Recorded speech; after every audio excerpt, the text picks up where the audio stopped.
Hey, what's up, y'all? My name is Millennial Smark, and I'm back at it again with another video.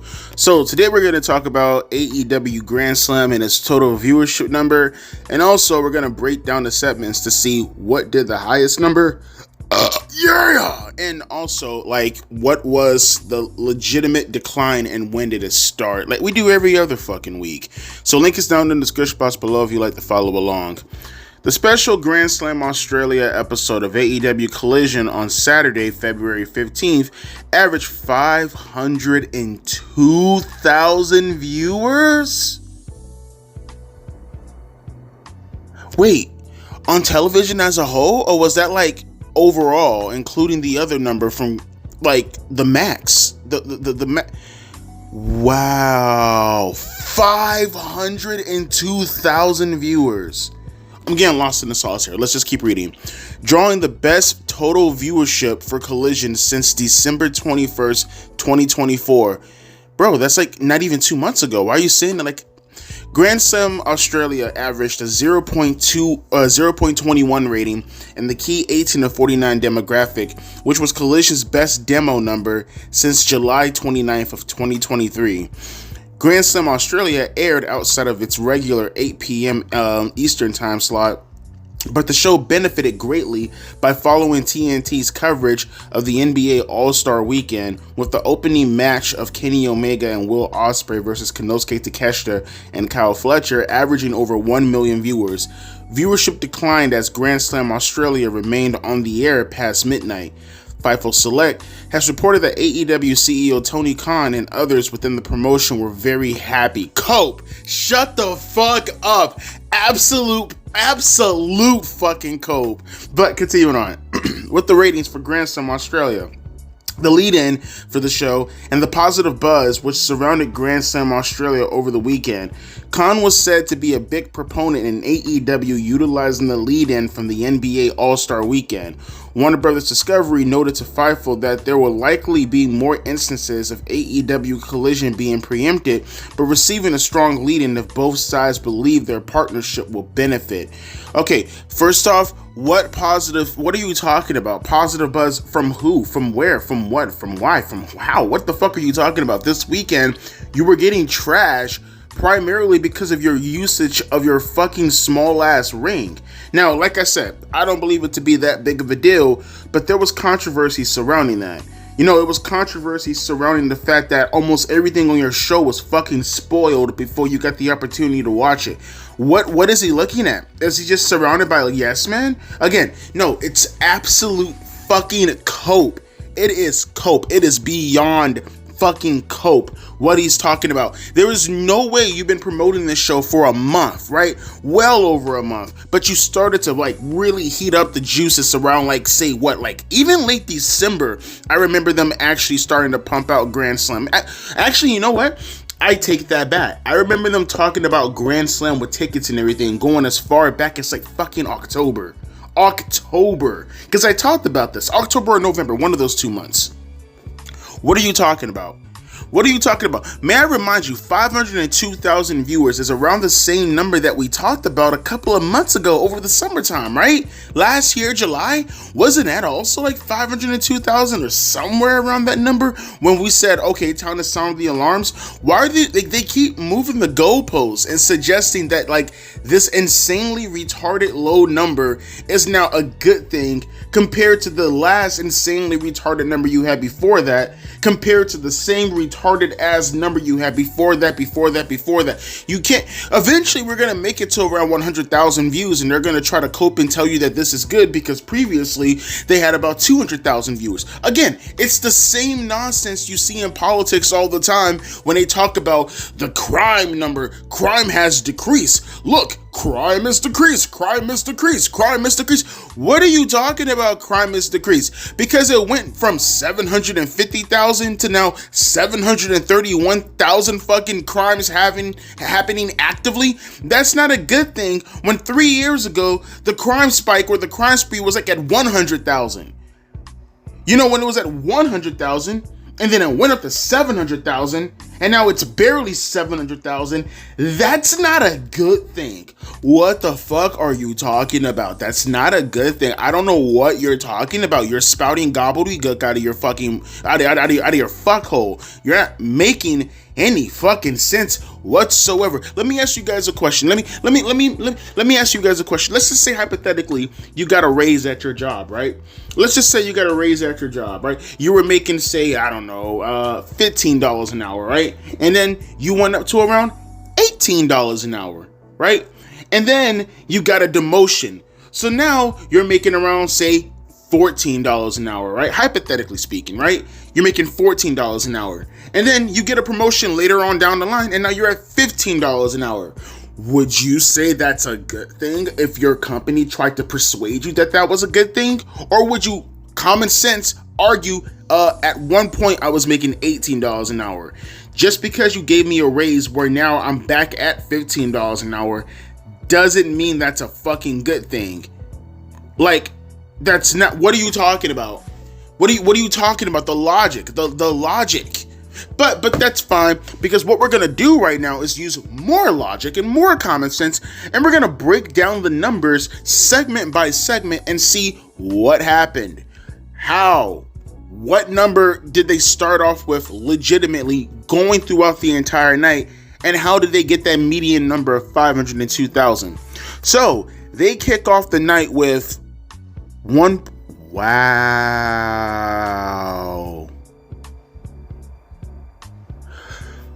Okay, folks. The lead-in for Kenny Omega and Will Ospreay to take on Konosuke Takeshita and Kyle Fletcher. Check this shit out. Check this out.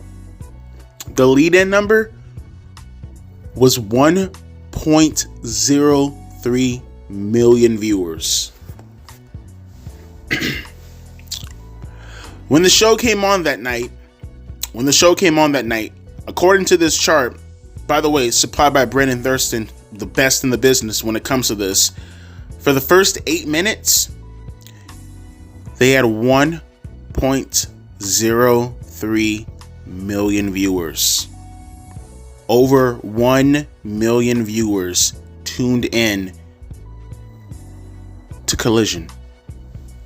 Or Grandslam, whatever the fuck they want to call it. You ready for this? You ready for this?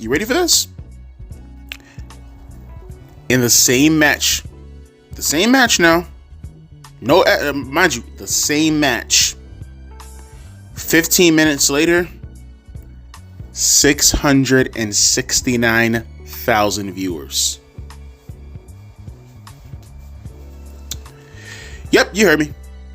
In the course of 15 minutes, they lost nearly 400,000 viewers. In the same match, they lost nearly 400,000 viewers in the same match. So for all that talk of Kenny Omega and Will Ospreay being draws for the company, no. They are draws for the AEW fan base. Never get that twisted. Never get that mixed up. They are not draws in professional wrestling. They are draws for the AEW universe. They lost nearly 400,000 fans within the same match. What the fuck are you talking about? In what way? Am I blind? Huh? Now, are these numbers fake? What are you talking about? Oh, but it gets better though. It drops even more in the next quarter hourly. From 669,000 to 567,000. This was Mercedes Moné versus Harley Cameron. Oh, but it gets better. Because during that match with Mercedes and Harley Cameron, they dropped from 567,000 to 525,000. Yep. You can't make it up. Oh, but it continues to drop even further. Because now we have Cope and Jay White taking on Claudio Castagnoli and Jon Moxley of the Dick Riders, and they go from 525,000 viewers when doing the Mercedes Moné versus Harley Cameron match to 453,000 viewers. Can't make it up, but it gets better. Because now we're going into the next quarter hourly, and we're starting off with Okada versus Buddy Matthews. And they'll go from 450,000, or 453,000 to be exact, to 421,000. Which in the course of that match, they lost another 20,000 viewers. And they ended up at 401,000 viewers by the end of the Okada and Matthews match. But it gets better. Because now we're entering the next quarter hourly. And it's the main event. Mariah May versus Toni Storm. Where did that match start off with? Well, after the Kazuchika Okada and Buddy Matthews match, which ended up at 401,000 views, they kicked off Mariah May and Toni Storm, the main event, at 351,000 viewers. Yep, you heard me. Oh, but it gets better, because they end the night with Mariah May and Toni Storm at 294,000 viewers. Now, let's just scroll back up, if you don't mind, to see where they started off at. They started off at, essentially, we're rounding off the number here, 1 million viewers. 1.03 if you want to be exact, but they started off at 1 million viewers. That's where they started off. That's how they came into this. That was the lead-in from the NBA All-Star Game.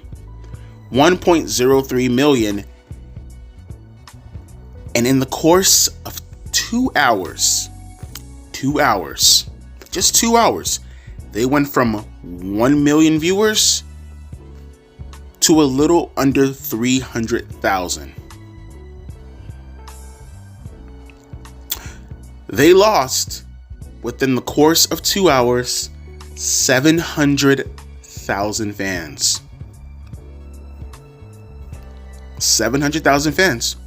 And mind you, when you look at their little 18 to 49 demographic, that decreased throughout the night also. They started off at 512,000 people who actually watched that from the 18 to 49 demographic, and it ended up with 139,000 people in that same demographic watching. So are we done here? Are we done with these silly arguments? Are we done? Are we done? And for people who are like, Devontae, what about the max numbers? I'm not sure of the max numbers, but what I can see and what I can tell, looking at the pattern right here, how much do you think the max numbers truly impacted Dynamite?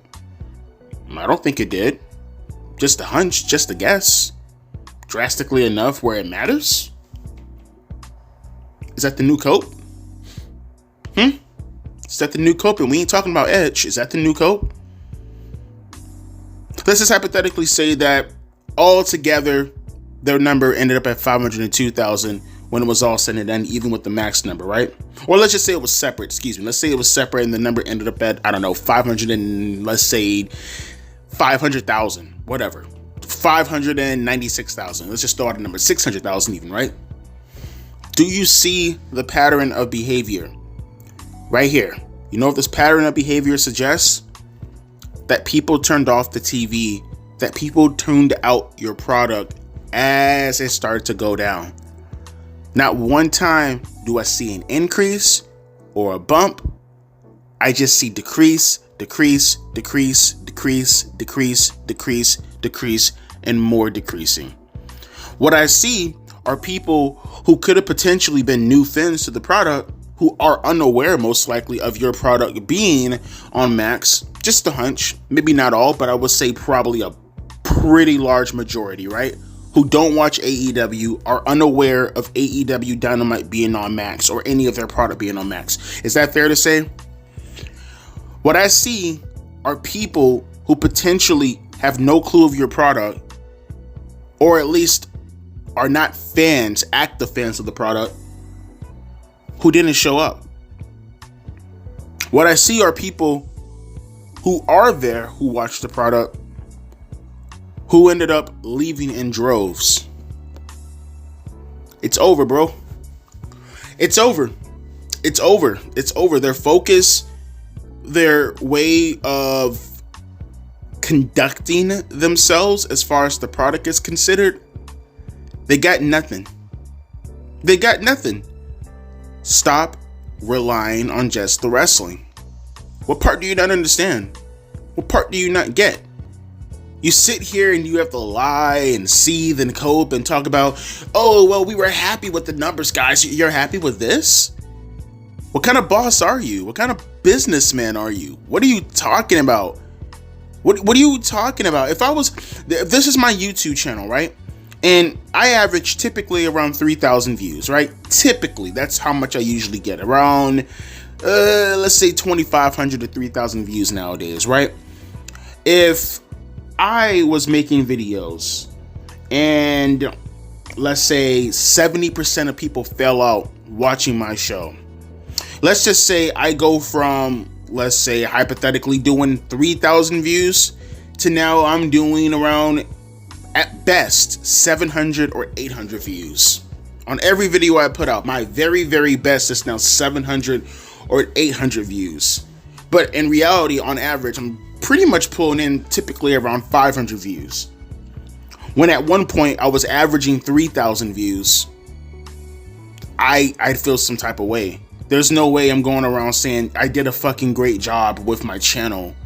There's no growth. Like, it's not even stagnant. It just declined miserably. It just declined miserably. What kind of person would I be to say that that's a good thing? In what way? And in what way? Unless I seriously just don't give a fuck and I'm happy to just have a YouTube channel, which is fine. Which is fine. But is that the case for you, Tony? Is that the case for you? Is that how you carry yourself? I mean, what is it, bro? Like, you care. You care. Like, there's no way you look at this and you say to yourself that this is a good thing. It's not a good thing. It's not a good thing where your best number for your television show after months of plugging is something that's considered one of the worst numbers ever, not even a year ago. I would love to see the logic as to how you spin this. Like, let's just say hypothetically that Warner Brothers are like, oh, that's still a supremely good number in comparison to our other shows. What if I say that's good? And what if I say at one point you still had that same narrative, but your numbers were higher? Like, you do see the logic here, right? You do see the logic here. It makes no fucking sense, no matter how you spin it. But, hey, whatever makes you feel good, whatever makes you feel comfortable, whatever you have to tell yourself, whatever you have to say to yourself to justify spending millions, probably at this point tens of millions, on superstars you get no ROI from.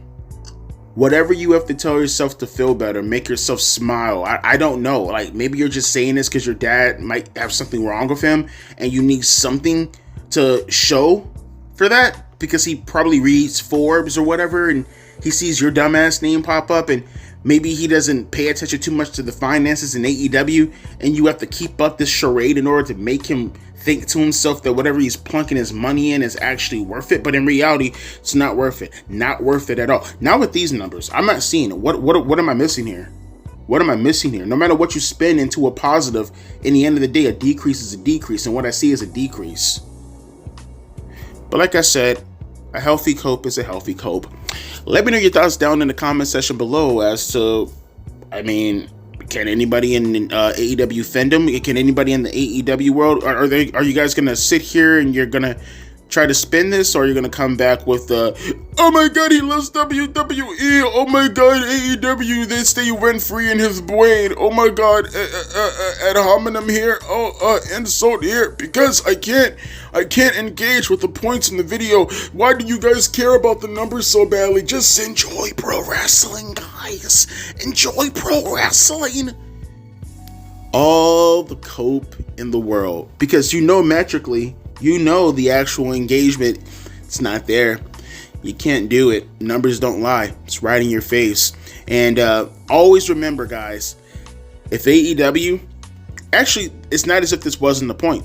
At one point, AEW averaged in the high 900,000s, low millions on a consistent basis, not even 3 years ago. And remember, the big cope, remember? Not even the big cope, I'm sorry. The big thing was, you had people like Jericho calling himself the demo guy. You guys remember that? You guys had people saying that there's a shot that they're going to compete with Monday Night Raw. Remember that? Remember the 1.3 million they got when Danielson and Punk and Cole debut back in 2021? Remember AEW they're gonna put Raw out of business. All these things said. And here we are in 2025. Attendance super low. Numbers all-time lows. Oh, but all of a sudden now the numbers don't matter all too much, huh? I mean, when they were killing it, it mattered. But now, when they're at their lowest point, it no longer matters. Whatever you have to say to make yourself feel better, go ahead. But reality doesn't lie. Reality hits you directly in your fucking face. So seethe and cope even more. What's gonna get them out of the gutter? What's gonna get them out of the situation? Being politically incorrect? Stop focusing so much on the goddamn wrestling that's always gonna be there. And more importantly, your presentation overall. 3 things that AEW don't have the balls to do because you Nimrods keep keeping them hijacked and elitist gatekeeped. Don't worry though, you can have AEW to yourself, just like all of the failed indie promotions who thought to themselves, we were gonna make it big. Yet you guys held them back. As always, my name is Devontae, and I'll be catching you fine folks later. The deuces and the PIs. Y'all come back now, you hear?